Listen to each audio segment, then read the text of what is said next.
60 years ago, Israel fought and won a war for its independence. For Palestinians, defeat was a catastrophe. The two sides have been fighting ever since.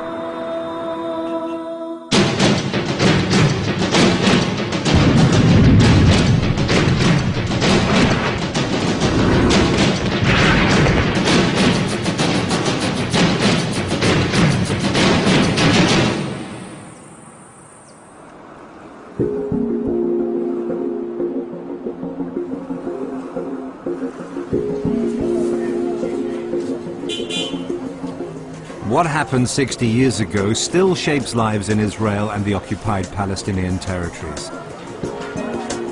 If they want peace, they'll need to overcome the legacy of 1948. Gaza, home to 1.4 million Palestinians, most of whom are refugees from the land that became Israel. The current battleground in this long war lies in and around the Gaza Strip. Israel uses airstrikes and ground incursions. Palestinians rocket Israeli border towns. Both sides blame each other.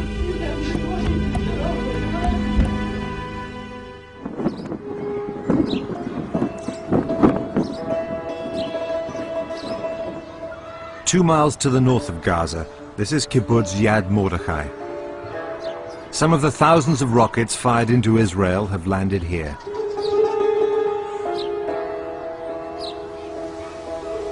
History is never far away.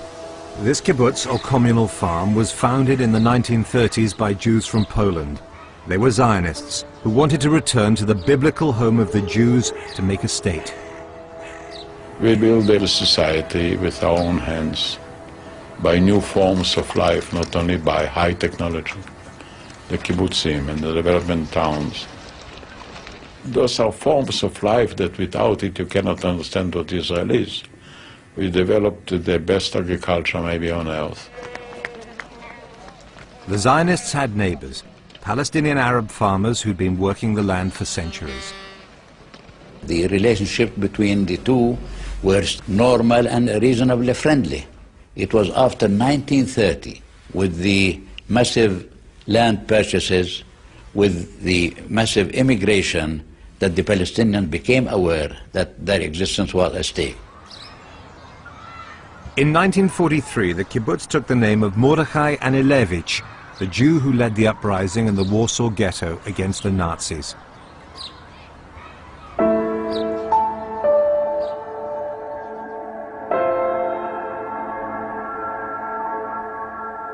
They swore Jews would never be defenseless again. There was no life in a camp like Auschwitz. So then I decided, should I survive, I become a Zionist activist. And by miracles, I did survive. Yad Mordechai has its own Holocaust museum. They've also preserved the field where they fought the Egyptians during the 1948 war.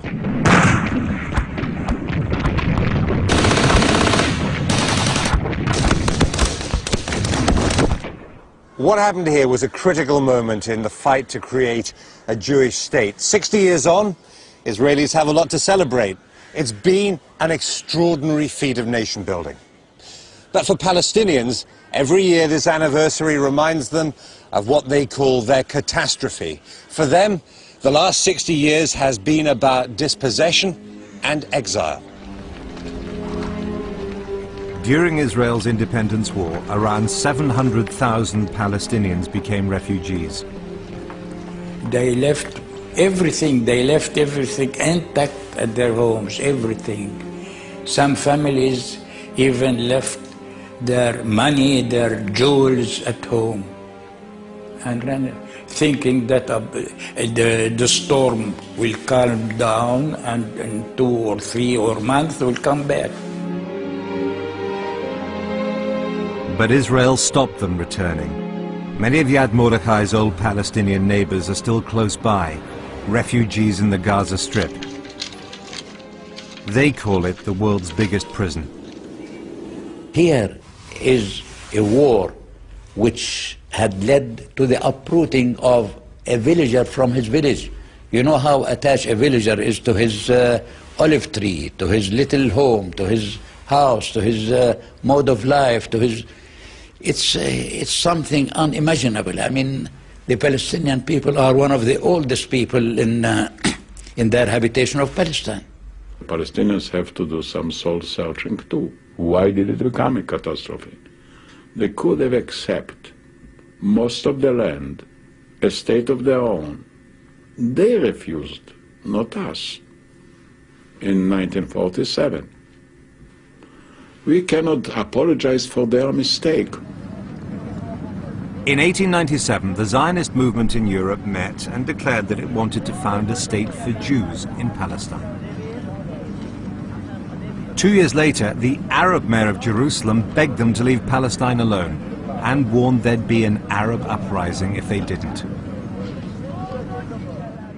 After the meeting in 1897, 2 rabbis were sent to Palestine to see what the country was like. They reported back, the bride is beautiful, but she's married to another man. Some of the early Zionists warned that confrontation with the Arabs was going to be unavoidable. Others persuaded themselves that Arabs would be glad to see them because they were bringing with them European expertise.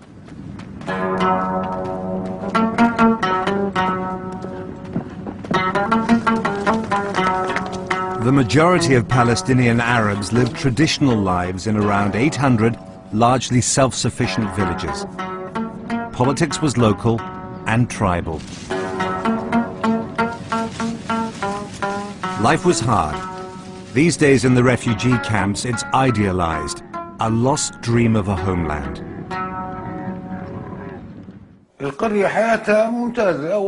Village life was great. We worked the land and sold the crops in Ramla, Lid, Hebron and Jaffa. We had olives, watermelons, cantaloupes, wheat and sesame. All these things. The people were happy and content.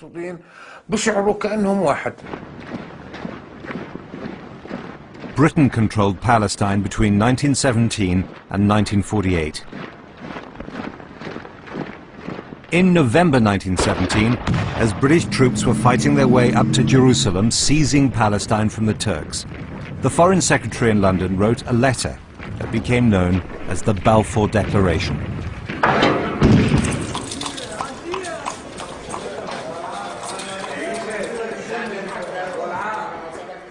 The Balfour Declaration said the British would view with favour the establishment in Palestine of a national home for the Jewish people and use their best endeavours to make it happen. And it also said it was clearly understood that nothing shall be done which may prejudice the civil and religious rights of existing non-Jewish communities in Palestine or the rights and political status enjoyed by Jews in any other country. Now, there's a whole series of incompatible promises in that, and the British never found a way to keep them. As a result, they were regarded as betrayers by both sides. For the Zionists, it was a big step forward. But, said the writer Arthur Koestler, it was an impossible idea. One nation promising another the land of a third. It did a great deal to create the conflict that continues today. Small communities of religious Jews had remained in Palestine since Roman times. The new Jewish immigrants were different. Many were socialists and atheists who wanted to escape persecution and to create a new society. A dream to change the Jewish nature from a nation of merchants and bankers to a nation of farmers and fighters.